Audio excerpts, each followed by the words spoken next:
మానవ అనుబంధాల గురించి ఒక మంచి కథ. తప్పకుండా పూర్తిగా వినండి.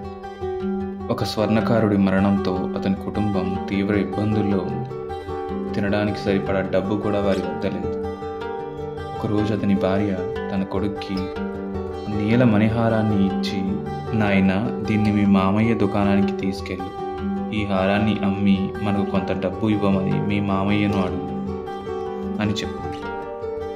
కొడుకు ఆ హారాన్ని తీసుకుని మేనమామ దుకాణానికి చేరుకున్నాడు.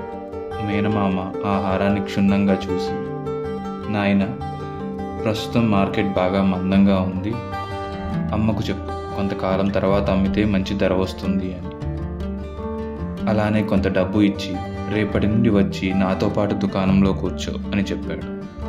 మరుసటి రోజు నుండి ఆ కుర్రవాడు ప్రతిరోజు దుకాణానికి వెళ్ళడం మొదలుపెట్టాడు. అక్కడ వజ్రాలను, రత్నాలను ఎలా పరీక్షించాలో నేర్చుకోవడం ప్రారంభించాడు. త్వరలోనే అతను వజ్రాల నాణ్యతను పరీక్షించడంలో అనుభవశాలి అయ్యాడు. ప్రజలు తమ వజ్రాలను పరీక్షించుకోవడానికి సుదూర ప్రాంతాల నుండి రావడం ప్రారంభించారు. ఒకరోజు మేనమామ, అమ్మ హారాన్ని ఇప్పుడు తీసుకునిరా, ఇప్పుడు మార్కెట్ బాగుందని చెప్పు, నీకు మంచి ధర వస్తుంది అన్నాడు. తల్లి వద్ద నుండి హారాన్ని తీసుకుని ఆ యువకుడు స్వయంగా పరీక్షించగా అది నకిలీదని తేలింది. మేనమామ అంత గొప్ప అనుభవశాలి అయ్యి కూడా వారికి ఈ విషయం ఎందుకు తెలియచేయలేదని ఆశ్చర్యపోయాడు. ఆ కుర్రాడు హారాన్ని ఇంట్లోనే వదిలేసి తిరిగి దుకాణానికి వచ్చాడు. మేనమామ హారం తీసుకురాలేదా అని అడిగాడు. ఆ హారం నిజమైనది కాదు, మీరు ఈ విషయం నా నుండి ఎందుకు దాచారు అని అడిగాడు. దానికి అతని మేనమామ, నువ్వు నాకు హారం తెచ్చిన వెంటనే అది నిజమైనది కాదు అని చెబితే నువ్వు కష్టాల్లో ఉన్నందువలన నేను నిన్ను మోసం చేస్తున్నాను అని అనుకునేవాడివి.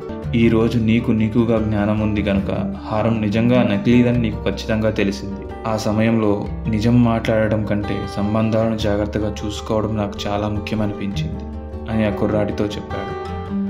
నిజం ఏమిటంటే, జ్ఞానం లేనప్పుడు మనం ఆలోచించేది, ఈ ప్రపంచంలో చూసేది, తెలుసుకున్న ప్రతిదీ తప్పే.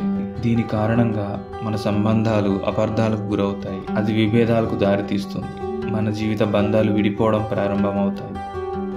మన సంబంధాలు ఒక అదృశ్య దారం ద్వారా ముడిపడి ఉన్నాయి. ప్రేమ, విశ్వాసం, నమ్మకం ద్వారా అది సంరక్షించబడుతుంది.